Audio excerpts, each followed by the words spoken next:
All right. Organized Sound Podcast. Welcome back. I'm your host, Hib Balde, and I'm joined by a very special guest today. We got Avery on the beat here. What up? How you doing, man? I'm doing good, man. Just been working crazy. Sounds like. I definitely want to get into all that stuff. So, you're a producer. Tell me about how you started in with that, because you started very young. Turn on your, turn on A, turn on your, turn on A, turn on your, turn on A, turn on your, turn on A, turn on, turn on your, turn on your. Yep. I played guitar when I was 7. I played for about 5 years until I was like, about 12. I liked music forever. I just think was like, I really wanted to change it up. So I was actually in Shriners Hospital. I had a major surgery. I had my heel cords lengthened and my hamstrings. Basically, it's like all your tendons.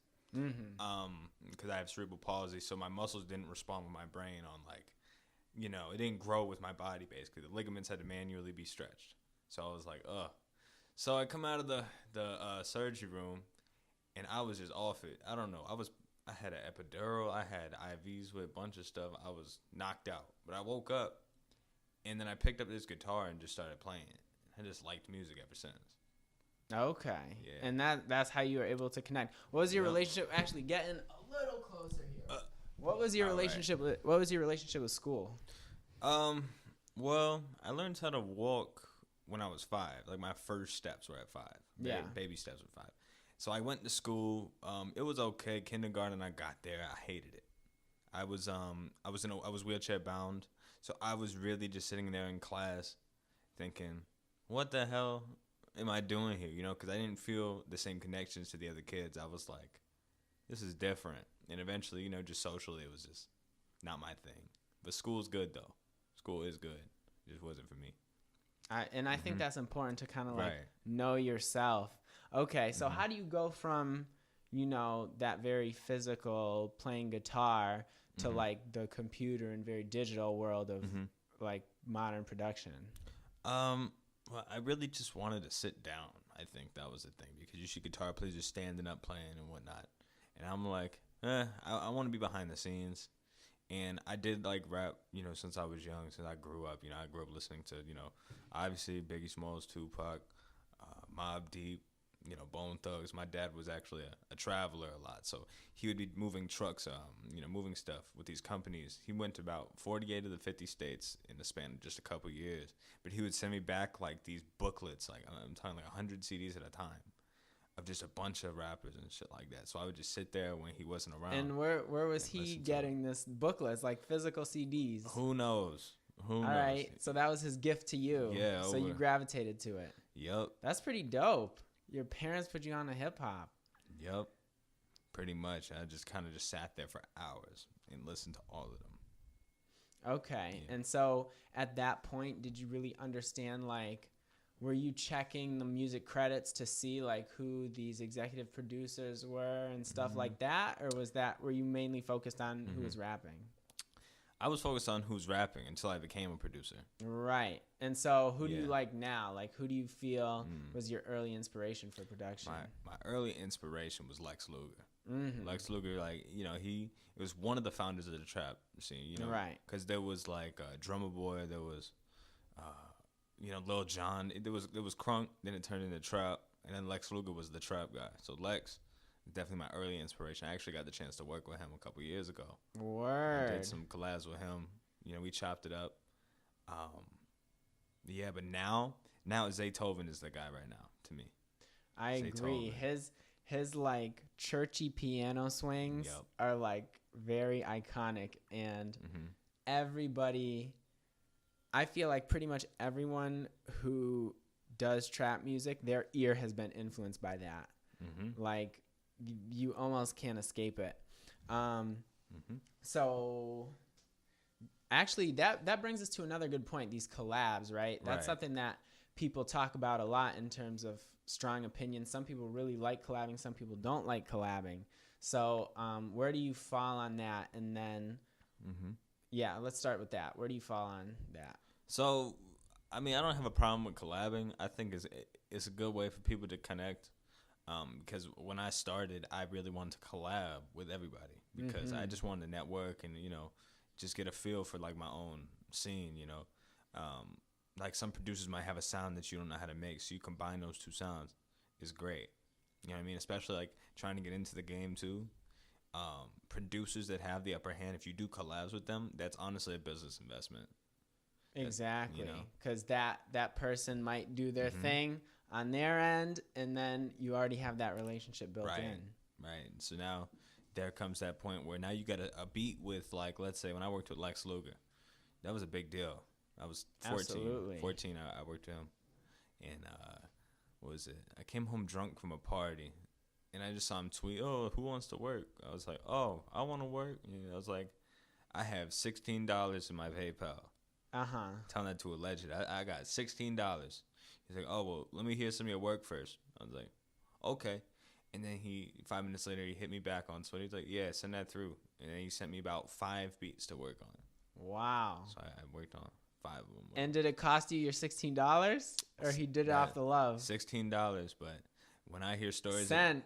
Cent, yeah. I'm guessing it was worth it. Hell yeah. Yo, that's crazy. So you just got to be on top of it, right? You said this was on Twitter? Twitter, yep. Okay. What's your favorite social media nowadays? Honestly, Twitter. Still. Instagram's good, but I just don't have the energy sometimes for Instagram. Sometimes I'm just like, I gotta take this picture with this lighting. I gotta, you gotta fit. You gotta prep. You gotta cloud for it Instagram out. Versus like a thought is very easy to just put into words and send. Right. And business is done Twitter. Twitter is the business. Like, you got the artist you need to feature with. You hit the manager on Twitter. Exactly. Yeah. I think that's the thing is like Twitter fell off in terms of being like hyper mainstream and everyone's just on there all the time, but it kind of cuts through the noise, right? Because the only thing going on Twitter now is people getting stuff done, the journalists, the blog writers, and the people who are working and want to get in touch with each other. Yeah. So I kind of got back into Twitter. I definitely, after like 3 years ago, I was almost completely done with it, and then Facebook kind of started annoying me and felt super local, and I was like, nah, we got to get to Twitter. It's like it's just a funner place to mix it up, I feel like. Yeah, Facebook is hilarious. Facebook has entertainment value, but I don't know. Feel you. It's burning me out. It's a lot of the same thing. Yeah. So now fast forward to now, right? There's more people that would like to collab with you. Right. You're in that kind of pole position. So how do you decide from the people that hit you up on who you want to collab with? I mean, just the way they carry themselves. I mean, and it's not even an ego-driven thing. I think it's like people don't, because when I started, I was trying to get to some people I couldn't get to. Of course. Some people I had to pay to do a collab with, and it was like whatever. And then after we built a relationship, but at the end of the day, it just matters how you come. Like, for example, some people still do the thing where they tag 100 people in a Facebook status. They tag 100 people in a Facebook status. Like, the hustle's cool, but what about, like, why the hell am I tagged with 99 people, but I had nothing to do with this record? I'm not even mad. I'm just curious. I had nothing to do with this record. I don't really know you too well. You're not, you're just a dude tagging me. And it's like, why are you tagging me? Like, what makes me so special to hear it compared to the 99 other people? You really just generalize me that hard? I'm like, yeah, there's a way to be smarter about it, is what you're saying, and make things feel more personal. I feel that a lot about Instagram promo. Like, people want to kind of boost their post now on Instagram. Yeah. And I'm gonna see it, but you just boosted a post so that I become one of these people who might come across it, versus you found me and you want me to listen to your song and you just like DM that to me. So like you could get the same thing done for free and kind of impress me at the same time. Right. So it's things like that people need to think about when they're marketing themselves. So quality really. So some producer come up to me, he go, "Hey man, listen, I heard your production. I like the stuff you did with so and so. I was seeing maybe if you want to do a collab, here's some of my work if you want to link up, And we just have an actual conversation. It's a legitimate conversation. Sending links and doing all that mass market stuff is kind of over. I don't do that because you never know if some dude's actually serious about working with you and he just send you a link blindly. Like, I don't get it. You know what I mean? But if a producer comes, basically, and just, have a general conversation, we chop it up, we talk, just like how I called you on the phone, I don't really text too much. That's the thing. Okay. And it's like, you know what? If they're okay, they're very cool people, then yeah, I'll collab with them. Word. Yeah. And I appreciate you coming through, man. And something that we talked about on the phone was like, you were saying, man, the amount of placements you have matter more than ever. And that's kind of like your report card in this. Right. And so why do you feel so strongly about that? And what were some of your first placements? Soulja Boy was my first placement. Actually, I got my first placement with him January 2016, so I was 15. I didn't hear the song until May, even though it was out. But then the song that I heard first was called Her Body, which is the second one technically. And then I found I had another one. Word. And so I had two. So you didn't even know. You didn't know. got these placements and didn't even know. Nope. And that's when, like, just everything kind of took off and you feel solidified. Because now you're like, okay. Now here's the reason why they matter too is because you have so many hot producers. Right. There's producers that are good, but they're really not social. They maybe not like getting placements because it's a tricky game. It's not just about people like your beats anymore. It's about how are you going to get to this artist and make sure the beat gets placed. It's all business, And so that's why I think that in a world where now YouTube tutorials and production tutorials and all these type beats are on YouTube now, that flooded the market. Yes, now it's like having a college degree. It's like, without going to college, it's like a music type of certificate in the world of the internet. It's like, okay, Soulja Boy, Sean Kingston, Chief Keef, okay, cool. He looks like a guy we could hire for this beat or for this, album. Compared to this guy that might be just as good as me. And there are people that are better than me that probably don't have placements. But it's all about trying to filter out, a resume. Right. So from there, I want to get into how did you first start making money at it? And then how is your business structured now? I started making money off it I made beats sometimes. I made beats and then I would burn them to a CD. Okay. And then I would go to school. Kids would be rapping. And I would say, hey, listen, I got a beat CD. I would sell them at lunch for $10. And I got a few beats sold, but then I got in trouble because I was soliciting money. But they honestly thought I was selling drugs. Damn. Yeah. Similar hustles, exactly. Except beats don't sell themselves just yet. Right. They don't. So the business model, you got to think you sell drugs sell themselves, but you got to know how to cut out the middlemen just like you do in the music game. You have to cut out the middlemen to maximize your efficiency, whatever. When it comes down to, getting from point A to point B and not having to pay this guy to get it here. And not, right. But you gotta stamp it. You gotta be like everything at once. You gotta be the creator. You gotta be a distributor, and you gotta be the person to market it and say, why is this MP3 file $150 or $3,000? Why not this beat from YouTube? Oh, well, that's because I produce for this person. See, you really gotta lock it in. But as far as really right now, my marketing thing is, I used to do YouTube. Yeah. I had a YouTube channel doing YouTube tutorials, and my YouTube tutorials were booming.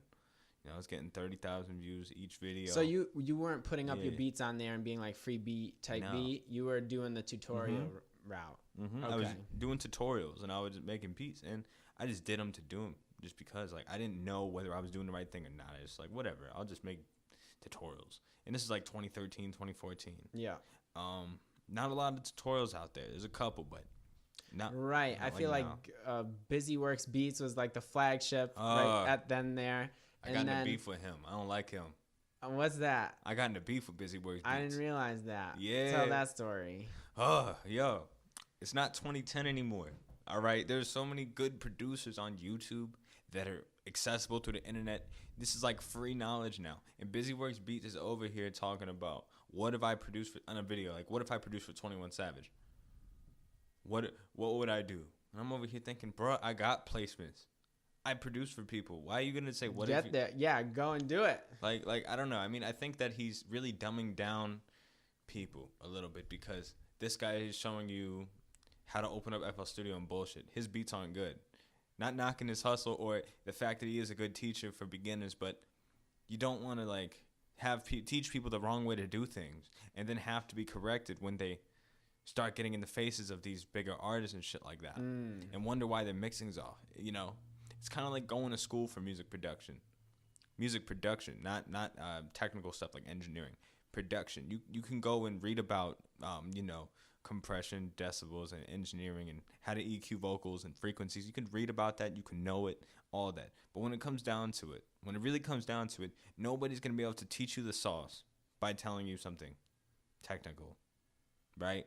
And would you rather learn from somebody who has some type of experience, a resume, or would you rather just kind of learn from Busyworks Beats? Because I think that his time, man, it's got to go. I don't like him. Oh, damn. That's a hot take, man. All right. Yeah. I respect it. So, I was going to say like that producer wave got totally transformed, I feel, about the time of like Lil Uzi 2016. And that's when everybody started making those type beats. And then YouTube was a lot more tutorial and stuff like that. So how long did you go with the YouTube thing, and then what made you decide to stop? So I went from YouTube. I made videos from like 2012. I still make videos once in a while now. So about 7, 8 years. I've been kind of on and off with YouTube. I was actually started to make tutorials and use specific drum kits that I put together. Yeah. Of a collection of my sounds. And I would, at the end, I've made a beat on the video with, like Camtasia or Capture software.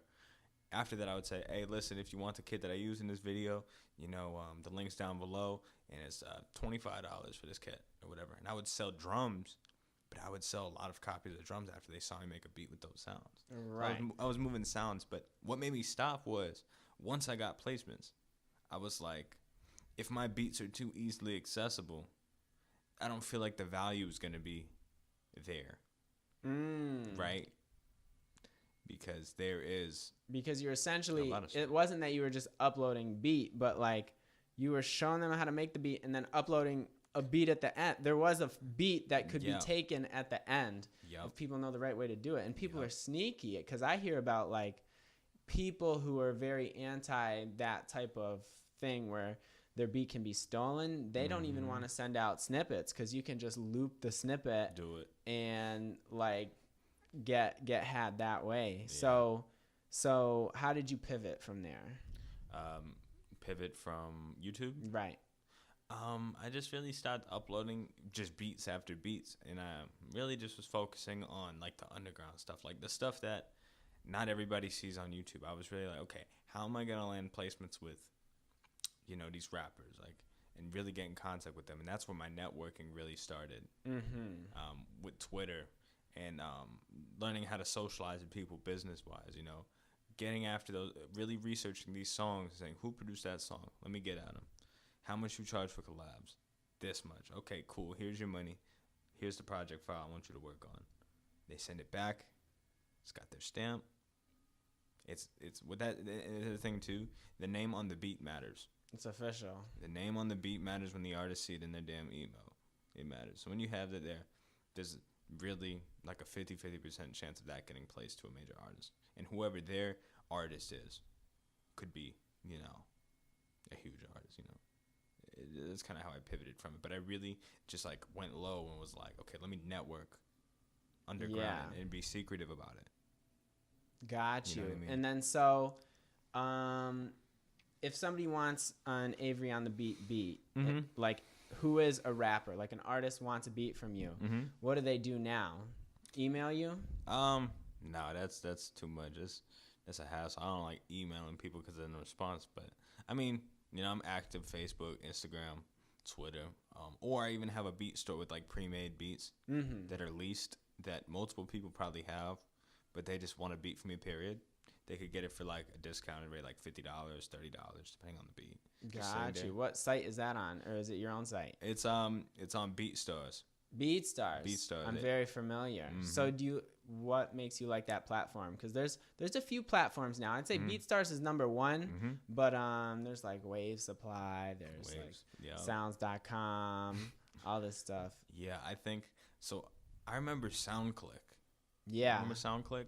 I don't, but now that I watch Producer Grind podcast, it comes up in every episode. Yup, SoundClick People were making a bag on SoundClick back in the day. Hell yeah. Dude, I only got on SoundClick like in 2011, which was kind of late. But basically, you'd have these charts, and these producers would be on it.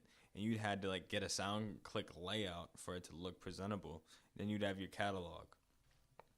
Everything was manual with SoundClick. So you would have to send them the beat after they said what beat they wanted. Hold up. Yeah. Let me see.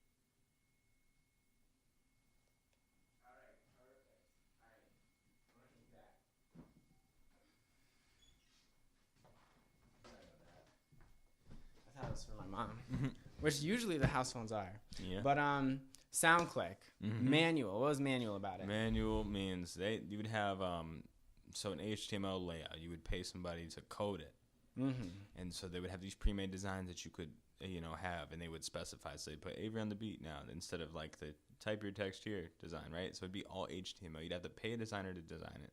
Then you'd have your beat store, whatever. They'd say, okay, what beat do I want after hearing it? Then they'd have to type the name of the beat into a text field. And then it would email you, oh, this person on SoundClick said this, and you'd have a text, which beat they want. Then you'd have to manually go on your computer, get the file, send it to their email. Okay, so so they were helping you inbound people, but they weren't actually doing any fulfillment. No, it wasn't I can see a lot of problems with that. Yeah, because then it's like, oh, what if they need this by this time? It's like, it's just all right. It's whatever schedule that you're on to be like sending stuff out. So BeatStars is fully automated, right? Yep, it's the same principles as SoundClick, but revamped completely, and like everything is down perfectly and organized. You have an option of having a standard. Your contracts can be automatically sent to the artist. Whatever paperwork, whatever license you sold them, a lease, an exclusive rights document, whatever is automatically sent to them, and the beat's automatically sent to them. Like everything is, and it's simple. They pick the beat, they add it to the cart, it's instantly delivered to their email. Word. You don't have to do anything. Word. It's great. And then you get paid. Then Bam. you get paid. So how often you putting up new stuff on there? Honestly, every couple months. Every couple months, because I really encourage people to really just hit me. Got you. Instagram. So Facebook, and I'm sure it's like you get to a point where you've built up a little stash, and you're like, all right, I got these. Like, put these up. All right, I wanted to talk a little bit about SK. You talked about how he brought you up and stuff, and kind of helped you out. Obviously, he's a little older than you. Right. So how did that relationship start? So basically, it was a friend of mine. He's still actually a really close friend of mine, my friend King. He was working at the building that SK was at. It was before the like Philstown was I don't know if Snooty came out yet, but it was around that time, like 2015, I think. And we just kind of connected over the internet. Me and my friend King. He was tracking sessions with SK, and then SK would mix it. And so he was like, I wanted to get a collab with him. So I hit up King, which I knew was his intern at the time. I was like, how much did he do collabs for?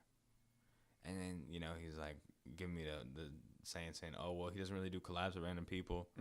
He was like, but I'll tell you what, I'll be in the studio with him tonight, and I'm recording. So he was recording his song. So he said, just send him a beat you want him to work on, and I'll have him do that for my song. So we kind of started doing that. And then eventually I sent him beats to rap on. It was, 2015. And then he liked my production, and then I started to join in on Philstown when it came up. And, just got in the studio, collabed on some beats, and just started from there. Got you. Yeah. So what, inside or outside of like actual production, like what are two of the most important lessons he taught you? Work ethic. Yeah. Work ethic is huge. You tell me, I would say, man, I don't know when I'm going to get these placements, man. I don't know if I'm going to ever get a placement. He's like, just keep sending those beats out. Just keep sending them out. Don't stop. He said, try to make 10 beats a day. 10 beats a day. You got to think, in the grand scheme of things, when have you heard somebody tell you to make 10 beats a day? Right? Because you got to think, man, people might be doing live stuff. People might be, I'll make 3 beats, then I got to do homework, and then you brush it off. But when you cap yourself to make 10 beats a day, in the grand scheme of things, you learn how to rush without rushing. You learn how to make a beat in 10 minutes. You get to it. Yeah. You get to it, and it's going to be good after a while because you're going to be so used to your muscle memory working. You're just going to be able to send beats out. And then just, pretty much just kind of just stay in tune with things. Definitely just working with other producers, business stuff, you know what I mean? Like just how to hit up these artists and how to really move and stuff like that. I learned a lot even by watching, the whole process at the time. Okay. Yeah. Well, that brings me to my next question. Like what's a normal day in your life? Like time it out for me, like morning, afternoon, evening. All right, so morning, I probably wake up around like probably 10 o'clock, check my phone, and then I would go into my studio, make a cup of coffee. I drink a lot of coffee. I drink 5 cups a day. That gets you in the zone. Yeah, because I get headaches without it. I don't need no headaches. Right. So I had a cup of coffee. Then I usually turn my computer on. I'll listen to some beats from other producers, listen to songs, kind of get my brain working so I don't just blindly go into FL. Then I start just cooking up. I hear a beat I like. I'll call an artist friend of mine, like my friend Super. This dude got a work ethic. Right here? Yep. Word. This dude got a work ethic. We go in the studio, we knock out 3 songs in an hour. Uh-huh. And it was just like by the time the beat's done, the song's done written. Yep. 10 minutes later, we load it in Pro Tools. 15 minutes later, it's done. I mean, keep pumping it out. So I'm making those 10 beats a day, and it's like smoothly going. It's always going somewhere. He'll have the song done. We'll have an album done in like a week. Accidentally. Right. So really, waiting. Right. So I just call every artist I feel like wants his beat, and then I started to notice people really like most of my beats. Like 80% of my beats, people will rap on. So I just started sending them out to artists I think would rap on them out here that would be good. And then they'd send me the song back. And then I would have a pack ready. And my other 5 beats of the day would be to major artists. So it would be 3 beats to Soulja Boy. And then if I make a beat specifically for, like, let's say, Rich the Kid, I would send Rich the Kid a pack. So I try to space it out. Word. And then so evening. Like when do you, like, how do you, like, settle out of that? I don't. How do you wind down? I really don't. Well, you talked about just going through the night. You talked about your, like, insane, like, wear the same clothes for 2 days, like, grind. Yep. The zone. 5 o'clock evening. So at what point in the night do you know that, like, you're not shutting down? You're like, like, it's going all the way. When it hits 10 o'clock. Right. 10 o'clock, because 5 o'clock is like, all right, I'm done making beats. Yo, I need a session, man, for 2 hours. Okay, cool, pull up. Then I get paid for a session, so I would mix master, Yeah. Start recording clients 5, 7, and then usually sometimes people could record for an hour because some people are fast. Then 8. So I would get 3 sessions in from 5 to about 10. You see what I'm saying? And then, I'm with my girlfriend, whatever, we're chilling, watching TV, and then she'll KO. She'll knock out. And then I'll be sitting there like, I can't sleep. I'm going to make more beats. And so then I'm usually awake till 3 in the morning. Wake up at 8. Yeah, that's a short night. Yup. That's why you need that coffee. Yup. But it makes me I can fall asleep. I could drink 3 cups right now and fall asleep. You can fall asleep right after a cup. Yup. Okay. Oof. Yeah, that's I know what to get you for Christmas. Yeah. I got the Keurig in the studio with the fridge. There you go. I don't leave. Okay. So what's the balance between, like, being in the studio and then working at home? And what do you like more? So I travel to, friends' setups, different types of setups. Some might have a booth, some might not. Sometimes, every few months I might go to like a trip. So New York, I went to Atlanta, I'd say if you're just like making beats and just kind of stocking up, I don't mind working at home, so I could chill, I could relax. But when, like, let's say I was working with a bigger producer and I was in their area and I booked a studio session there. That's like good for like networking. I think that creativity is better at home, but the other studios are just meant for like, listen, you need to get something done and there's a reason for it, then you get it done. That makes sense. Absolutely. Right, because, time is really ticking. Right, that's when you're on that clock, which is nice because then you get right to it. But do you ever do the cook up in the session of like start the beat with the artist and you kind of know their sound? Yep, that's the same with me and Supra, and that's the same with me and basically every artist I work with now. I mean, because I think there came a time where I was producing so many songs a year or two ago that I would run out of beats, and then I would say, okay, they pull up, and I'd have to get over that fear of like, what if I make something whack? Right.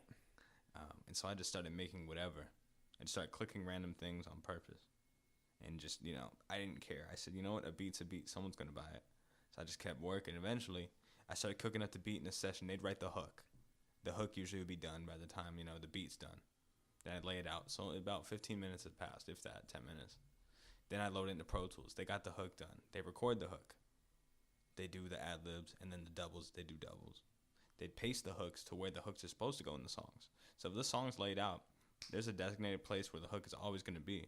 Then it's like a puzzle. You fill in the verses after the hooks are pasted in. So really, 16 bars. It's usually my beats, 16 bars. So hooks, you have your verse. Someone might else come in and fill it, and then the verse will start playing when you're supposed to be done. And it really is just like a puzzle piece. So it all fits in when you start making the beat to when you load it into Pro Tools and to when you export it. So it's almost like, it's like a different relationship between you're like, you build together and then y'all get to the top of the tower and it's done. Yep. That's pretty dope. So talk to me about like specifically, okay, you said you're on FL. Yep. What's like a plugin that you like and like something that really makes your sound unique? Oh, I'm giving you all free sauce, man. I like Electra X2. Electra X2. I've heard of that one. There's a first one. The first one. And now, isn't Electra X1 that's more about like sound design? Because like they have like the sounds in there, but it's not all presets. It's like you go in and then like there's all types of way to like distort that sound. It's like, I feel like it's a lot more like that stock plugin Citrus. Yeah. Yeah, you have the option of doing that. I personally don't sometimes. Maybe I do. Or sometimes people do it themselves. They have expansion packs. You just download those. But I love Electra X because they're all weird sounds. Okay. They're weird. And that's the trick. That's the trick, man. You make stuff in Pocket and you make the stuff with that same piano, with the same drums that everyone else has. It's like, it's okay. So you got to get to something. You got to do something stupid. Weird. You got to do some stupid shit. You got to go into the sound. Don't look. Just click it. If it sounds whack, that's great. As long as you have your melody down. I make my melodies in all pianos because a piano, you can't mistake what it sounds like. Like a piano is so clear. If you make a good melody on a piano and you can hear every note, you're good. Then you just cut the MIDI pattern, put it into a different sound, and just follow that. If it sounds whack, that's fine. Then build around it. And then I guarantee you one person's going to hate it. Another person's going to think it's mediocre, and the third person is going to love it. And while people are going to sit there and think the beat's whack, watch this guy put the hook on. And then it's like, oh, I see where he was going with that. That's the difference between some producers and others. Sometimes you just got to be different. You got to make some whack beats and some good beats. Because some people love whack beats. I always tell that. I have a lot of friends that, even outside of like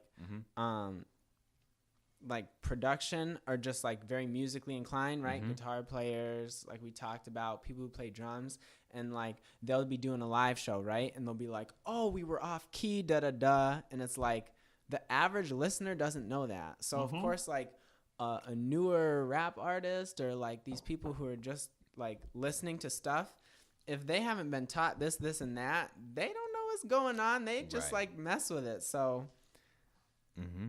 Yeah, I mean, I think that's what pisses me off with the radio. A lot of the songs, like ZZ was a good song. I think ZZ, the beat was nice. Right. Who was that? DA Damon. Yeah, DA Damon. I actually spoke to him, and we actually had some collabs arranged. He sent me some paperwork for a collab.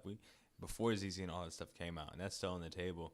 Where's he been at? Like, I don't know his background. I don't know him like personally. A lot of these producers, I feel like I know like their backstory, but he just like DA popped out of nowhere. Boom. Yeah. I mean, he had some stuff like in the mid 2000s, I guess. Okay. I don't really know him personally, but he hit me through an email like before all these songs came out, like a year ago.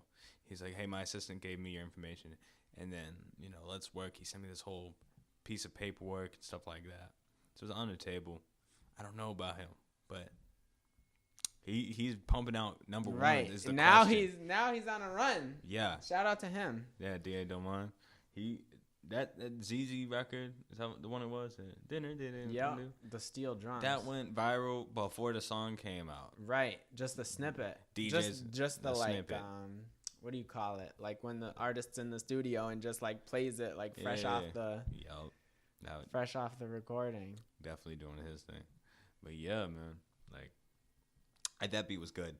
I didn't like the Bodak Yellow beat for Cardi way last year. I hated that beat. My guy Young, although the booty, see that it's every other beat is whack to me on the radio. Oh, every other one. Got you. But the what was it? The Booty record with Black Youngster. Shout out to my boy Young Land, man. That's my guy. He produced that record. Oh, nice. That beat was crazy. I agree. I like that beat.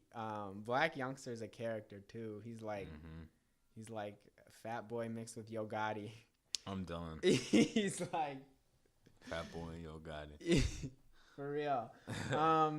Tell me, so like you're someone who's very young.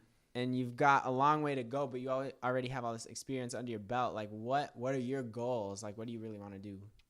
I want to make a living off what I'm doing. Yeah. Completely. So I'm not broke, but I'm not rich. Let's put it like that. I mean, it's really like the question of like when you're a producer and stuff like that, you get paid for it, but you got to think like what the consistency matters. The consistency matters, and basically what I really want to do is not only produce for some bigger artists and stuff like that, but I want to develop a way to collect residual income off my craft. Of course, right? Because these timeless songs make timeless money.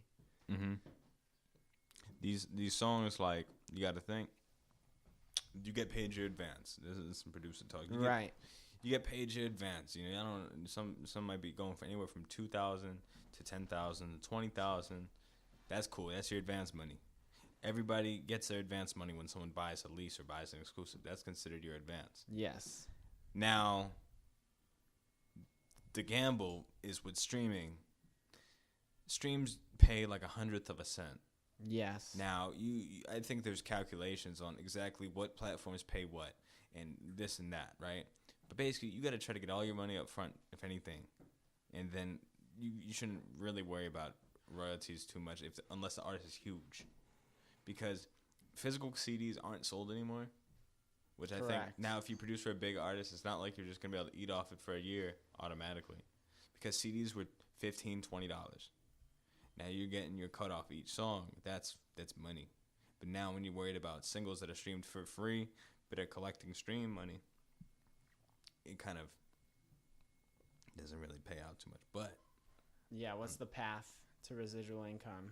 I'm figuring that out. Okay. But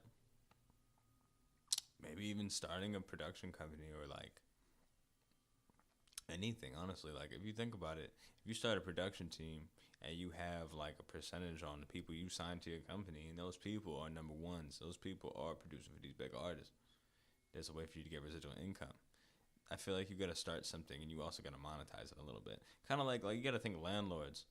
Yes. You got to be a landlord. Yeah, it's like real estate. Real estate, but you got to think of that feeling when Soundwave real estate. Yeah, like you're not gonna kill yourself if you don't clock in at this time and work for these many hours.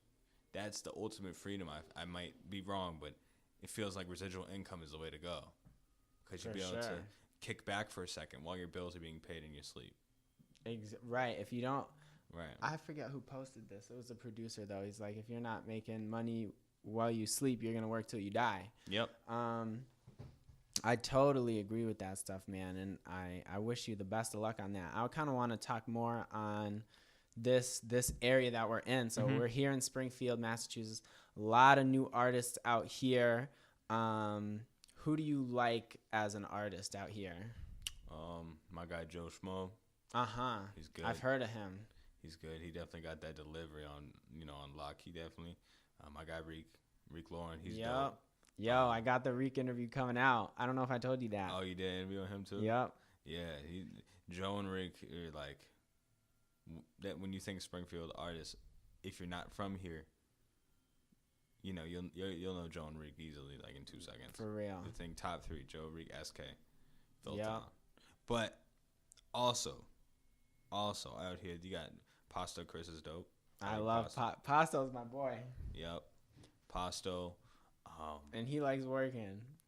Yep, Pasto. Fucking DJ Lucas. Yes. DJ Lucas, we got an album coming.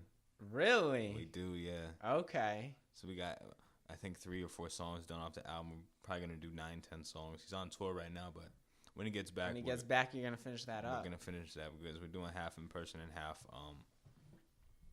just through the internet, emails. But we're definitely clocking in on that. Word. Well, you don't have to hurt yourself. Yeah. My next question is,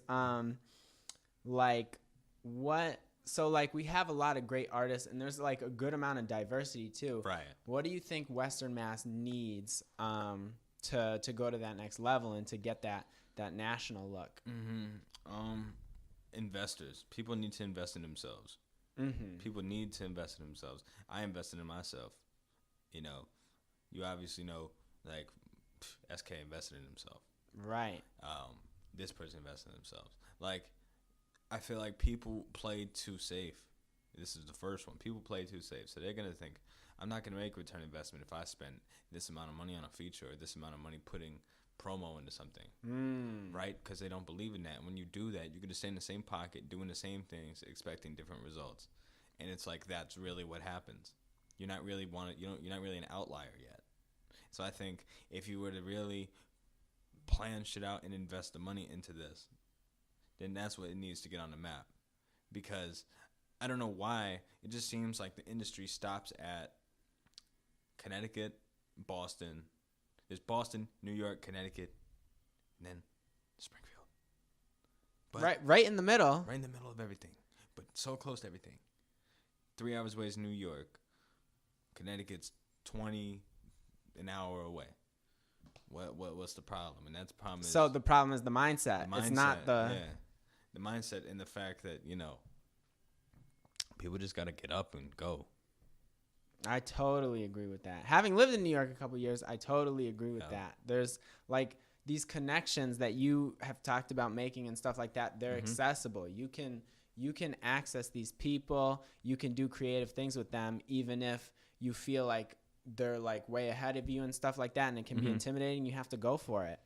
So I really like that advice. The other thing I want to kind of ask, and we talked a little bit about it, but I told you I went to school for business, so I always ask everybody, what's something on social media that you've seen work well for somebody else or that works well for yourself that you think works for marketing music?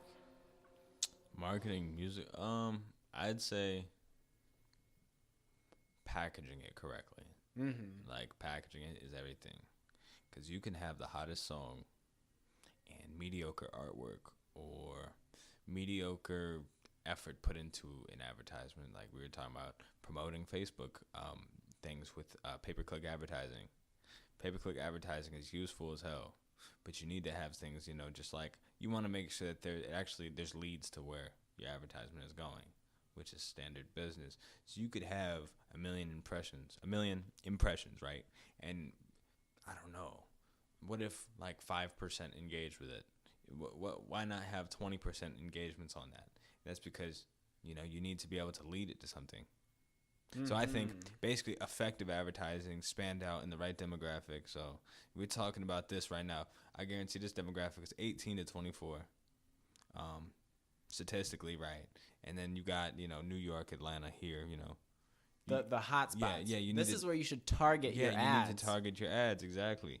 And so if you do that correctly and you actually have something that they should go to, fan link or whatever, but some websites might not load up in an app. It might be like in the browser and all stiff, and you don't want that. People are very short attention wise, and they're gonna give up. You're talking about like a funnel. You're trying to get them to the song, so you want a nice little launch pad, and then you want to just take them there. Right. So don't make it tough. Don't make it ugly. Right. So just as long as your advertisement is clean cut, short, and to the point, I think that could do something really well. I mean, I think I made back my investment 4 times when I put in $100 ad. I spoke to 40 different people about inquiring for sessions that same day.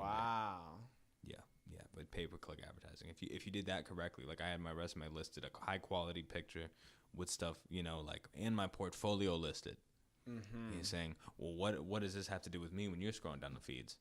Oh, well, this guy has studio time, and he happens to be right here. I didn't know that. Okay, let's hit him up, and let's kind of just see where we're going. And new people will come in. You just got to make sure that it's easy for them as possible to follow that ad the way you intended it to, Or else what's the point? Why would you sponsor a post just to get likes and comments?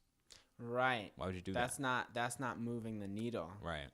And I think that's the thing that people are confused about, right? Is like, what is the value that you're getting out of these things when some things are free and some things like get you like some buzz, but then it ultimately comes down to like the work you bring in, the clients that you have, and that repeat business. Right. Man, you got all the gems today. Oh, come on. My God. Yo, I really, we had a good interview, and I feel like it's very educational because I'm sure there's people that just want to get to where you're at, and I think you really gave them a good roadmap to that. Yeah, thank you. I think the thing is, it's hard to see myself in another person's eyes, too. Because I was that kid that was trying to get to everybody, but I just kept doing it. I didn't stop because like I didn't have anything better to do. I was like, just keep working. And so now I'm thinking people are probably looking at me, and people either might hate on you or they might put you on a pedestal. Sometimes you can't find people that are in between, but you can. But I put it like, if we're in the same area, and just because I did something, I think everyone has the same opportunity to do it. And I think that you just got to go either all or nothing at sometimes in your life. Because some things that are like long term, you just need to get at. I mean, college. If you go to college for 2 years and then you drop out and then you say, well, okay. And not because of financial reasons, but let's just say because of you weren't feeling it. It's like, okay, well, then you look at that guy with an MBA and you think, damn, And let's say that guy had a full scholarship, he just dropped out of college. Why'd you do that? Well, what if you actually like picked up making music and you just didn't stop? Because there's some reason people hate seeing you doing better than them, and they hate seeing you occupied with something, right, that they can't do. So it's kind of like you just gotta make sure you keep going and don't stop it. I mean, and that all I want people to know is, it's okay to stop something. If you don't want to do something, you don't have to. Like, all I want, like, people will make music for a while. They'll think about it, and they'll have a good time for years. But sometimes they'll just say, I got to be realistic with my life. And for that reason, I'm quitting music. And I'd say, you could quit music, but I'll be damned if you're going to fucking sit here and tell me, oh, you're going to be realistic about it. What, is it that you don't like it? Right, because if you love it, it wouldn't that thought wouldn't occur to you in the same way. Right, because it's okay to stop if you don't want to anymore. But if you're gonna do that in a giving up fashion, then I'm not gonna shut up. I'm not gonna shut up. I'm gonna sit there and I'm gonna bug him and tell him, well, why are you? What's your problem? I'll give him. I have all the answers in the world. I won't stop talking, because giving that whole depressing, speech about, oh, I give up is bullshit. I don't want people to give up. I just want people to know that they could quit if they truthfully want to, and that's okay. But what if you live life and you're saying, what if I did this? What if I did that? You're gonna rot. That's when it's problematic. You're gonna rot. Mentally. Like, there's people, it's been proven. I've said this on the other podcast. I said, people nowadays don't live like, our past generations. Like, you got to think, people did more hard jobs back then. People did construction all the time. People did a bunch of these things. And what they would do is they'd go home, they would drink a beer, drink some alcohol, smoke some weed, whatever. But that was the highlight of a lot of people's days, right? And so that created a lot of alcoholics, a lot of problems, a lot of addicts, right? A lot of users, yeah. You got to think, if your highlight of your day isn't when you get home and you don't resent your day at work, then you'll be fine. But I feel like it's so unhealthy for people to just hate what they're doing. For sure. And try to make up for it on the weekends, and try to make up for it when they buy this new TV, and then they buy this, and then they buy that, and they think that that's going to make them happy. But when they say, oh, fuck, the first thing in the morning when I wake up, that's a problem, and they don't realize it. It's the trade-off. Yeah.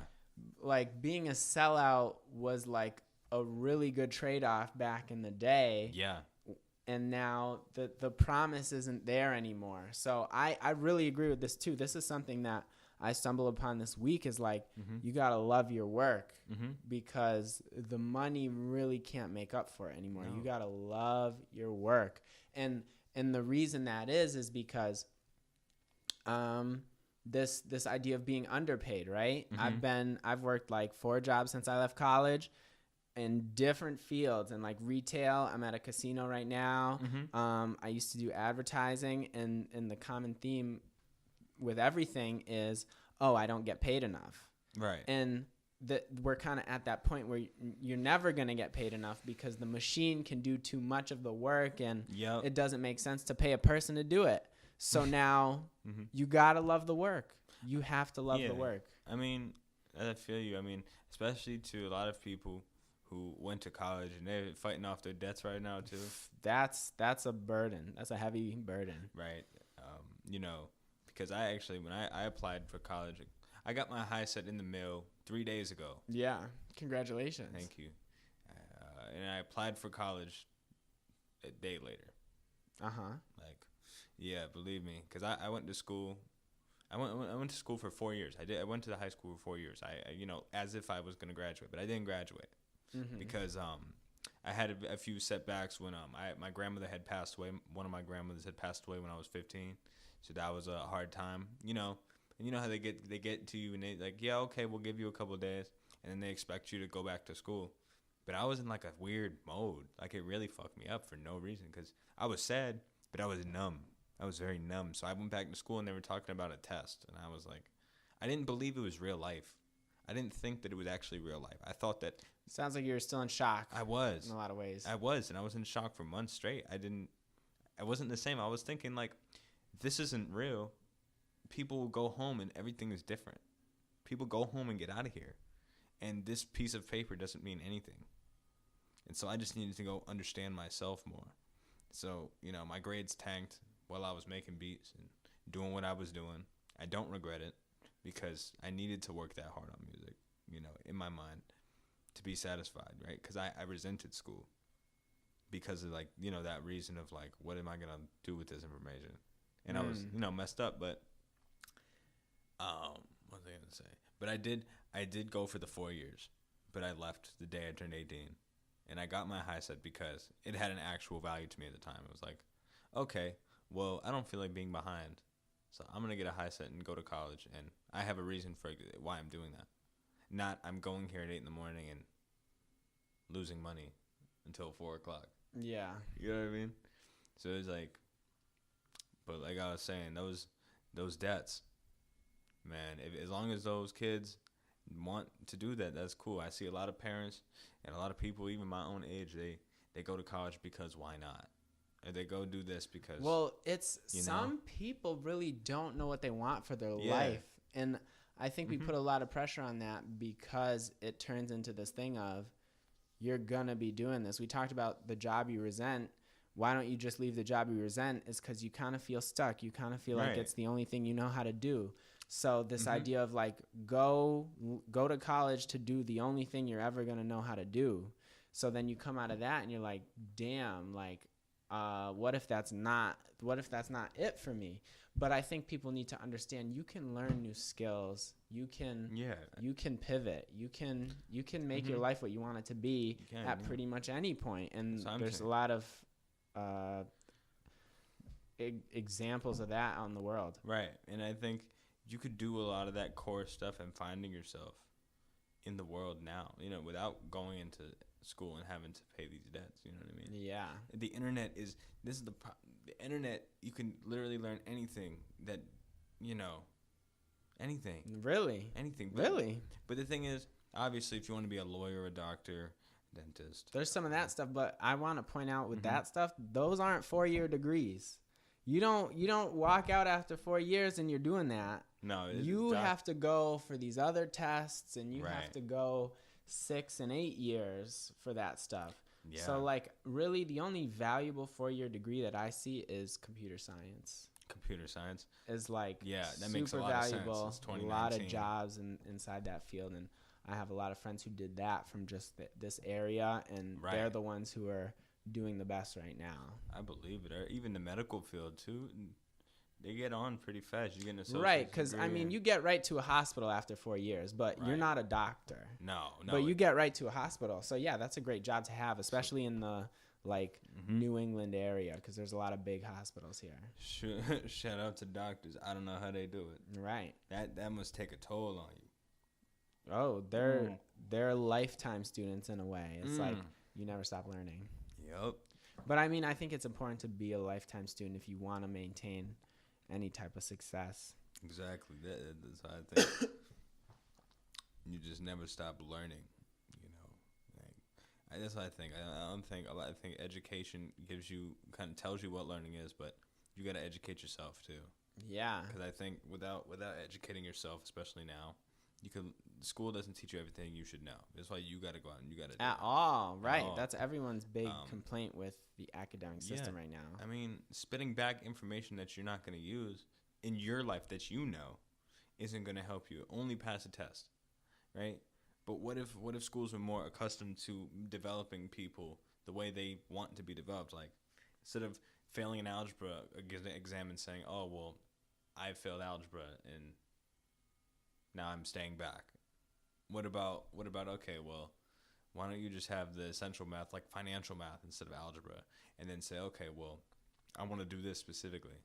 You know what I'm saying? The curriculum is so generalized, and it's 2019, and I feel like the schools need to do more changes in order to just, to get people on that track. Yeah. Honestly, man, I'm so glad to be done with school, and I think, man, I'd have a hard time doing it again. I'd have a hard time getting back into that mode of like homework and stuff like that. I'm just so happy to be on the other side of it.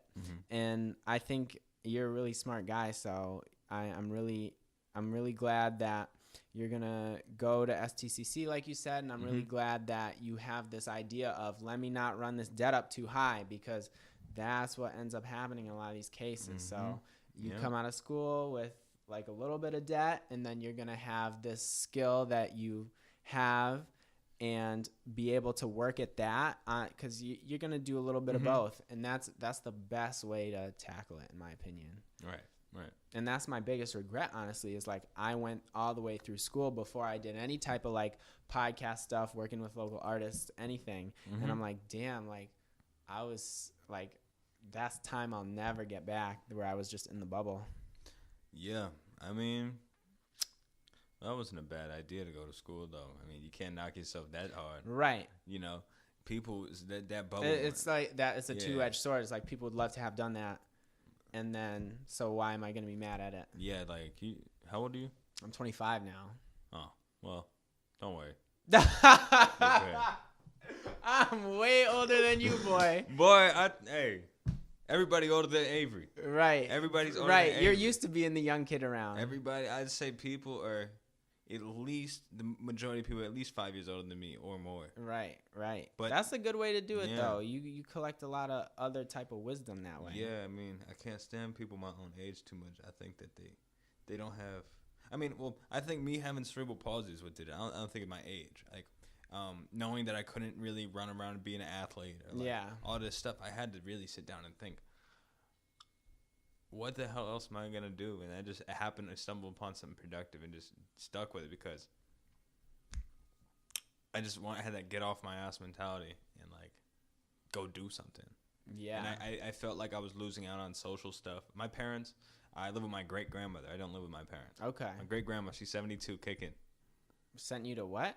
I said she's 72, my great grandmother, and she's kicking. Mm-hmm. She's good, right?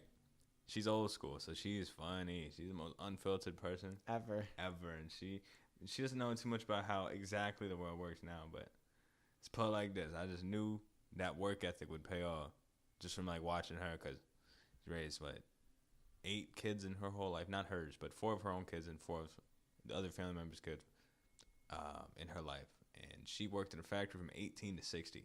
Yeah. Yep. I knew that work ethic in general. I was like, I got to find something to do sitting down. Get to that level, right. And then you just got to create that sitting down. Hey, man, technology came to meet you halfway. You know what I mean? Jesus, right? It's a good time. Thank you, Jesus. But that's basically it. My guy, I really appreciate it, man. So you got any shout-outs? Man, shout out to the whole, everybody that's working with me, spending money with me. I salute you more than that. More than you think, man, because every person putting money into your pocket is people that believe in you. Right. So I salute that. And everybody that's hard working, just keep working. And just, everybody that's been around and stuff like that, just big salute, man. Just work ethic is everything. So just keep that in mind. Keep working, keep hustling. All right, this has been the Avery on the Beat interview. This is the Organized Sound podcast you're watching. Thank you so much for watching. Definitely go and subscribe. I'm going to link a bunch of his music down below, and you know where you can hit him up. I'm going to link his social medias as well, and we're signing out. Peace.